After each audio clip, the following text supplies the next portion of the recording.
नमस्कार, राधे राधे। कैसे हैं आप लोग? आई होप आप लोग बहुत अच्छे होंगे।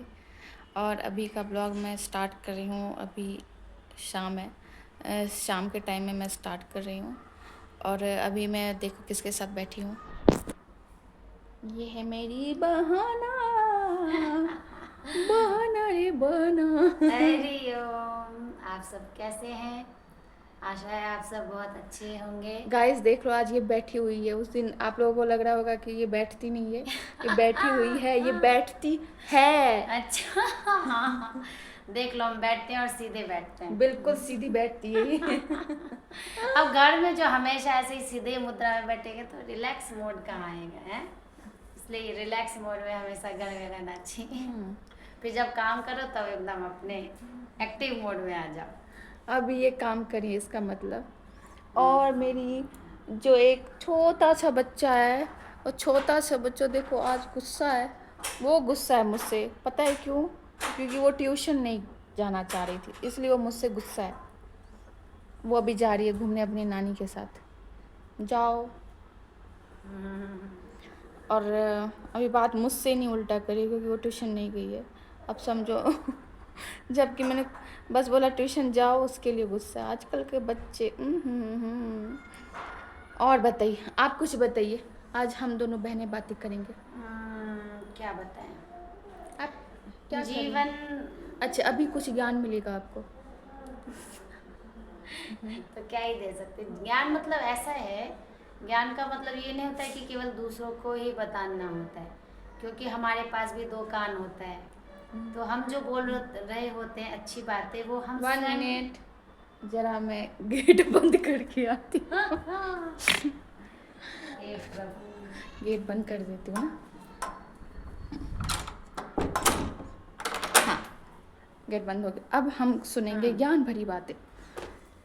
तो ज्ञान का मतलब क्या होता है ना, कि जो सच है हम उसको अपने लिए भी स्वीकार करें और दूसरों के लिए भी स्वीकार करें। तो इसलिए मुझे अच्छा लगता है लोगों के साथ अच्छी बातें करना। और मुझे तो सोशल बहुत बातें बुरा करना। लगता है लोगों के साथ नहीं, मैंने कब कहा बुरा लगता है, मतलब मैं अपने लिए बता रही हूँ। सभी को, सबके सबको साथ अच्छा लगता है अच्छे लोगों को अच्छा ही लगता है अच्छी कि बातें थोड़ी करना। सत्य जीवन क्या है, दर्शन क्या है, उसकी बातें करना। क्योंकि लोग आज केवल हम इस धरती पे खाने पीने सोने के लिए तो आए हैं नहीं। और आप दूसरी मेरी बात। तरफ क्यों देख रहे थे ऐसे बोल के? ना, अब आप सामने हो तो आपसे ही नहीं, बोलेंगे ना। आप अच्छा चलिए, आप दर्शक मेरे को जो, फोकस। हाँ, जो मेरे फ्रेंड हैं आप उनको बताओ। हाँ, और दूसरी बात है कि हम सबसे पहले कि अपने जीवन का एक ये उद्देश्य माने कि केवल हम क्या जॉब करने के लिए, अपने फैमिली को ही चलाने के लिए हैं क्या। इवन लोग आजकल फैमिली भी ठीक से नहीं चला पा रहे हैं। जब मैं थोड़ी ये सब घटना सुनती हूँ कि हमारे देश में बेटी बहनें सेफ नहीं है, उनको डर लगता है निकलने से। बड़े बड़े अभी एक राजस्थान की घटना आई थी जहाँ मात्र 13 साल की वो बच्ची, और उसके साथ क्या ही हुआ। बहुत गलत हुआ है, बहुत गलत हुआ है। बहुत ज़्यादा। तो फिर मुझे एक हमेशा एक प्रश्न उठता है दिमाग में कि फिर क्या मतलब है इस शिक्षा का, और क्या मतलब है इस व्यवस्था, इस सिस्टम का, जहाँ हम लोग आज चांद पर चढ़ने के लिए जा रहे हैं और इतनी समझ नहीं है कि अपने समाज में इतना बड़ा क्राइम होने से हम नहीं रोक सकते हैं, ना बचा सकते हैं। वो भी जो जो वो दुष्कर्मी होगा, वो भी तो किसी का बेटा होगा, किसी का पति होगा, किसी का भाई होगा। और सबसे बड़ी बात है कि मैं मानती हूँ इसमें दोष कहीं ना कहीं पेरेंटिंग का है ना। ये निश्चित है कि माँ बाप जैसे रहते हैं बच्चा वैसा ही होता है। अगर आप बहुत अच्छे हो, आप बहुत अच्छे माता पिता हो, लेकिन अगर अपने बच्चे पर आप शुरू से ध्यान नहीं रखोगे, सोचोगे अरे ठीक है जो करना चाहते हैं करने देते हैं, तो फिर मुझे लगता है कि फिर ये गुड पेरेंटिंग नहीं है। क्यों? क्योंकि आज जो जिसके मन में भी, और सबसे बड़ी बात है कि ये तो मानना ही चाहिए कि मन बहुत ज़्यादा चंचल है और मन के अंदर बहुत सारी गंदी बातें खुद ही आती रहती हैं। ऊपर से आजकल जो सोशल मीडिया, इंस्टाग्राम आप देख लो, फेसबुक देख लो। मैं हैरान थी, एक बीबीसी का एक न्यूज़ रिपोर्ट था जिसमें उसने पूरा वो दावा किया है कि आप एक कोई अश्लील वीडियो आप देखना भी नहीं चाहोगे, फिर भी आपके सामने वो वीडियो आएगा ज़बरदस्ती। और अगर आप 1 मिनट, 1 मिनट भी उसको देख लो। 1 मिनट तो बहुत ज्यादा हो गया, कुछ हाँ सेकंड। केवल कुछ सेकंड ही उसको देख लो, वो अपने आप उनका एल्गोरिदम ऐसा होता है कि वो आपको भेजेंगे। और सबसे हैरान करने वाली ऐसी वीडियो थी कि वो देखते देखते फिर वो जो रिपोर्टर होते वो तो तह तक जाते हैं, तो उन्होंने देखा कि फिर उनको कहा गया कि टेलीग्राम क्लिक करो। टेलीग्राम जब वो क्लिक करे तो वहाँ क्या ही सभी बाल यौन शोषण के वीडियोस पड़े हुए थे, रेप वाले वीडियोस पड़े हुए थे। खुले आम टेलीग्राम चैनल पे कोई चला रहा है और टेलीग्राम उसको बैन नहीं कर रहा, इंस्टाग्राम उसको बैन नहीं कर रहा।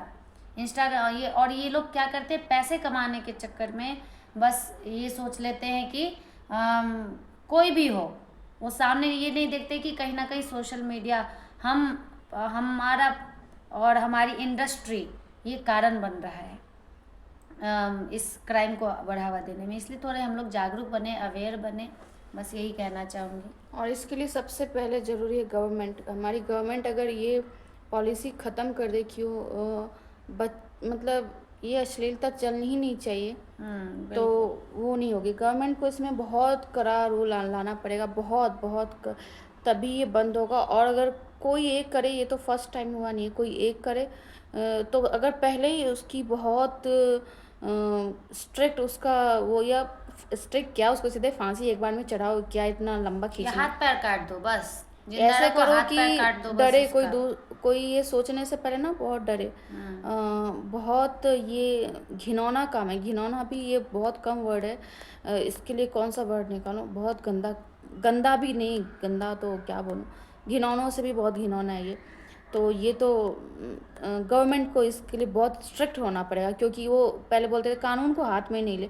अरे भाई, कानून को हाथ में नहीं ले तो कानून क्या कर रहा है? कानून तो उसको आराम से हाथ पैर बांध के अच्छे से उसको बैठा के साल भर तक फिर खिला पिला के फिर घर भेज देता है। तो जिस पे जो बीतती है ना, जिसके साथ वो होता है ना, आप उसकी जगह पे रह के देखो, उसके साथ अभी उसकी मेंटल, उसकी नहीं, उसके इवन पूरे परिवार की क्या होगी अभी स्थिति।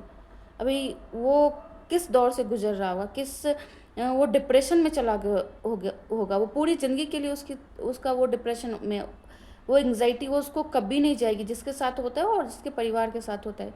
तो चलिए, आज तो ये बहुत थोड़ा सीरियस मैटर हो गया, इस पे ये मैंने अभी जो मेरी सिस्टर ने जिस पे बोला है, तो लेकिन होना चाहिए। और इसके लिए गवर्नमेंट को बहुत ही स्ट्रिक्ट एक बार में कानून बनाना चाहिए। उसके लिए वो लंबा चौड़ा ये नहीं ले जाना चाहिए, वो बिल लाओ, ये कोर्ट ले जाओ, वो करो, वो होगा तब होगा, कुछ नहीं भाई, एक बार आओ सीधे फांसी चढ़ाओ, सबके सामने फांसी चढ़ाओ, बस उसकी जीवन ही ख़त्म कर दो। हाथ पैर भी काट लेंगे तो क्या कुछ नहीं हो सकता उसको। मरने से सभी को डर लगता है, मरने से बुरे इंसान को सबसे ज़्यादा डर लगता है, जो घटिया होता है ना। और नॉर्मल लोगों को तो होता है, और लेकिन जो सबसे घटिया होगा ना, उसको मरने से सबसे ज़्यादा डर लगता है, तो उसको सबसे पहले मौत ही दे दो। ऐसे इंसानों को जीने का कोई हक नहीं है। तो समाज की भी मैं कहीं ना कहीं भूमिका मानती हूँ कि समाज को भी रिस्पॉन्सिबिलिटी अपने में रखना चाहिए।